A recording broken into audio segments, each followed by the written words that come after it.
Hi, വിഷുവിനുള്ള അച്ചാർ ഉണ്ടാക്കുകയാണ് ഞാൻ. ഒന്ന് മാങ്ങച്ചാർ ഉണ്ടാക്കാൻ വേണ്ടി. അപ്പോൾ എല്ലാവരും എൻ്റെ വീഡിയോ കണ്ട് എന്നെ സപ്പോർട്ട് ചെയ്യുക. മാങ്ങാച്ചാർ എങ്ങനെ ഉണ്ടാക്കുന്നത് നമുക്ക് നോക്കാം. അപ്പോൾ അച്ചാറിന് വേണ്ട സാധനങ്ങൾ ഇപ്പോൾ എല്ലാവർക്കും ഇതിലുള്ളവർക്കൊക്കെ അറിയുന്ന കാര്യങ്ങളാണ്. ഞാൻ എടുക്കുന്നത് എങ്ങനെയാണെന്നുള്ളത് ഞാൻ പറഞ്ഞുതരാം. കടുക്, ഉണക്കമുളക്, മഞ്ഞൾപ്പൊടി, മുളക് പൊടി, വറ്റൽ മുളക്, ഉപ്പ്, മുളക് ചതച്ചത്, കടുക് ഉലുവ പൊടിച്ചത്, കടുക് പൊടിച്ചത്, മാങ്ങ, ഇഞ്ചി, വെളുത്തുള്ളി, പച്ചമുളക്, പിന്നെ സുർക്ക, അതിനുശേഷം എൽജീരക്കായം പൗഡർ, നല്ലെണ്ണ, കുറച്ച് അച്ചാർ പൊടി. ഇതാണിപ്പോൾ നമ്മുടെ അച്ചാറിൻ്റെ കൂട്ട്. ഇപ്പോൾ നമ്മൾ ചട്ടി വെച്ചു. ഞാൻ ചട്ടിയിലെ വെള്ളമൊക്കെ ഒന്ന് പറ്റി ചൂടാറി കഴിഞ്ഞാൽ ചൂടായാൽ നമുക്ക് ഇരിക്കുന്ന സാധനങ്ങൾക്ക് ഒഴിക്കാം.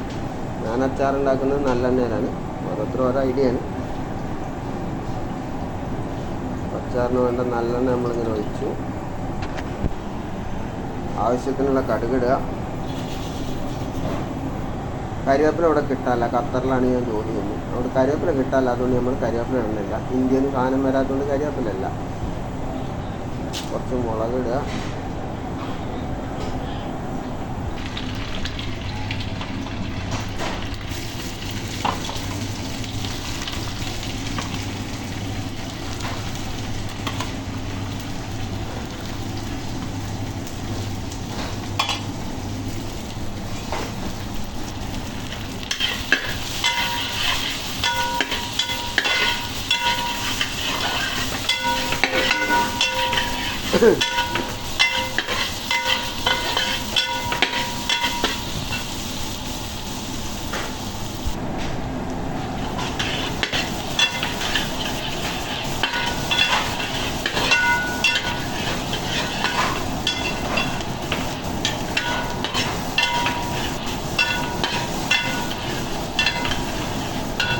ഇതൊന്ന് നന്നായിട്ട് വാടിയിട്ടുണ്ട്. ഇതിലേക്ക് നമുക്ക് പൊടികൾ ഇടണം. തീ പച്ച കുറയ്ക്കുക.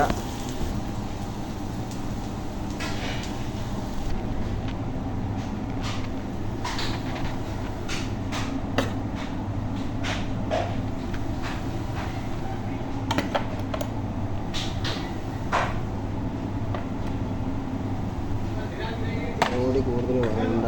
ഇതാണ് കുറച്ച് കൂടുതൽ ഇടുക. ആവശ്യത്തിന് ഉപ്പിടുക.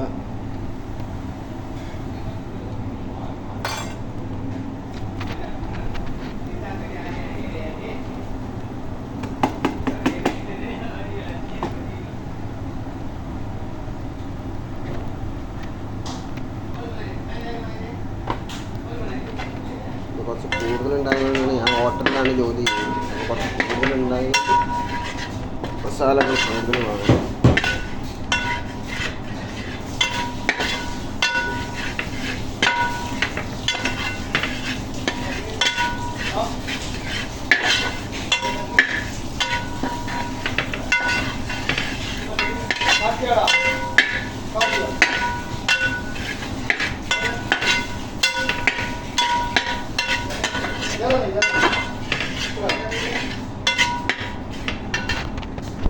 നമുക്ക് കുറച്ച് സുറുക്ക് ഒഴിക്കുക. സുറുക്കെന്ന് പറഞ്ഞാൽ വിനീഗർ ഒഴിക്കുക.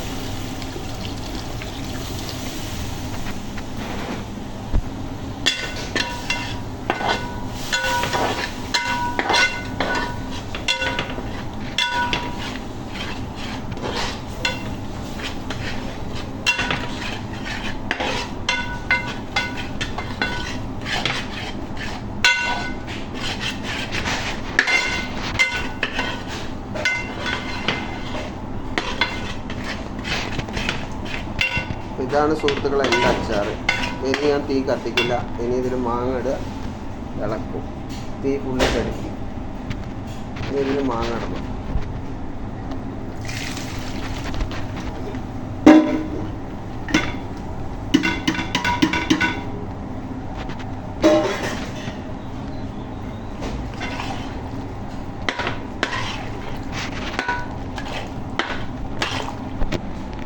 അപ്പോൾ നമ്മുടെ മാങ്ങാച്ചാർ റെഡി.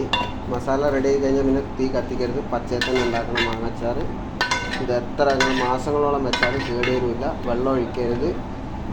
ഒരു വിനീഗർ ഒഴിച്ച് സെറ്റാക്കണം. വെള്ളം ഒഴിച്ച് കഴിഞ്ഞാൽ സാധനം കേടുവരും. ഇങ്ങനെ അച്ചാർ ഉണ്ടാക്കിയാൽ എത്ര മാസം വേണമെങ്കിലും വെച്ച സാധനം ഒന്നും ആവില്ല.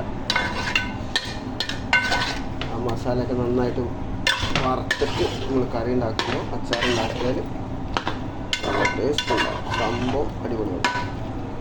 അപ്പം നമ്മുടെ മാങ്ങ അച്ചാർ റെഡി.